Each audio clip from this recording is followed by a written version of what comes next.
Talk about fruit prep, which, whether or not you're a bartender, bar back, whatever, is a big part of your shift and can take a fair amount of time. I'm also just going to do like kind of one of each today, but most of the time you're doing 20, 30 pieces of fruit, especially if you're at a high volume place. So this can take a lot of effort and time, especially if you're doing it by hand. You don't have one of those nice like citrus plungers, but even then, they'll still take a bit of work. But you can break it down with practice. First thing you want to do, remove the ends of your fruits. If you're doing wedges, which is pretty normal, cut down the middle, and then you want to make sure you actually cut down the middle like so. I'm going to be careful not to cut my hand. So I do like that on both sides. So we're already cut it in half, and then we're going to cut it into thirds, which will give us sixths, which is a good size for a wedge. Now, the last thing you want to do, especially as you can see with lemons, is there's always little seeds in there.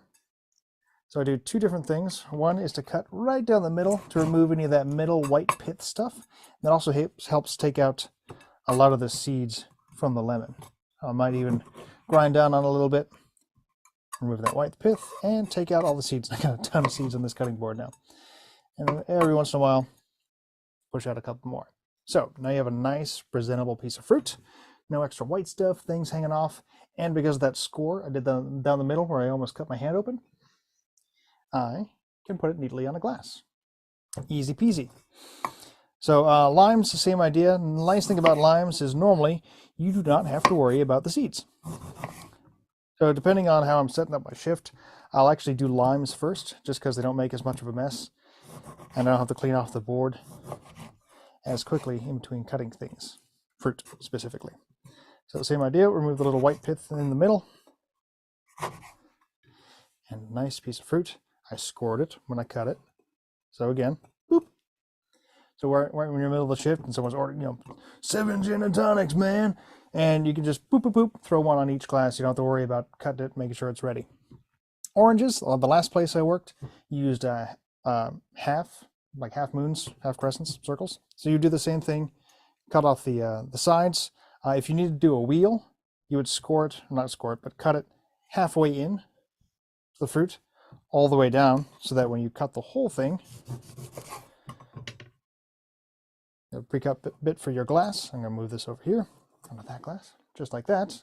A la like one of those beers you really like. And for if you need to do just your half circles, cut like that, like you would like you're doing a lemon or a lime.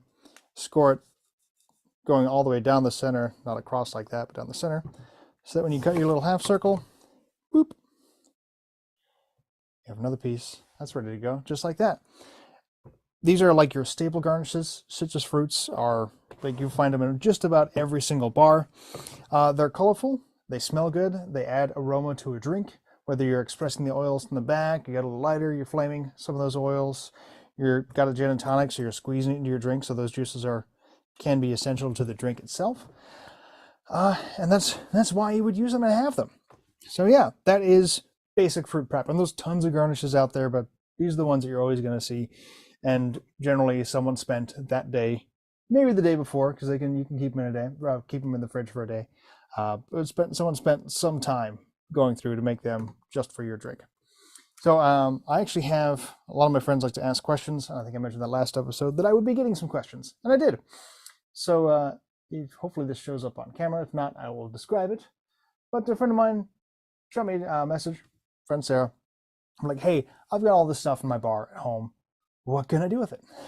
And I get asked that a lot. So there's some Tito's vodka. I think I see some bourbon in the back. There's some Bacardi, little bottles of flavored vodka, triple sec gin. There's a lemon. I don't know if the lemon was in there intentionally or not, but as we were just cutting citrus fruit, that's super handy because you can put citrus with just about everything, depending on what you're doing, even with bourbon. But obviously with those things, with the Bacardi, so basically with rum and a citrus fruit, get yourself some simple syrup in there.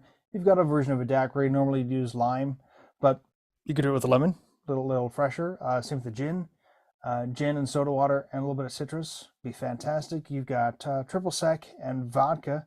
So you're on your way towards something like a Cosmo if you have cranberry juice, or what is that, a kamikaze? usually lime juice, triple sec, and vodka, but there you go. And then you got the bourbon in the back. So you could you could use an old fashioned. You could bourbon, drinking on the rocks. If you, gosh, I'm trying to think of what else you got in there. There's not a whole lot really to mix with the bourbon without getting weird.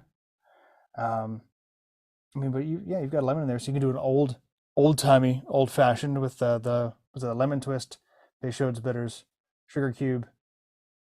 I usually use a high rye bourbon. I can't quite tell what kind of bourbon that is. I want to say it says Jefferson's. I'm not really sure, but that's what you could do. So yeah, send me more questions, and thank you, Sarah. I appreciate it. And you got your fruit prep. I got my John Ham. Thank you for watching. Always drink responsibly and drive safe. And we'll see you next time. Follow me and like me wherever you happen to find this, and send me questions. See you next time.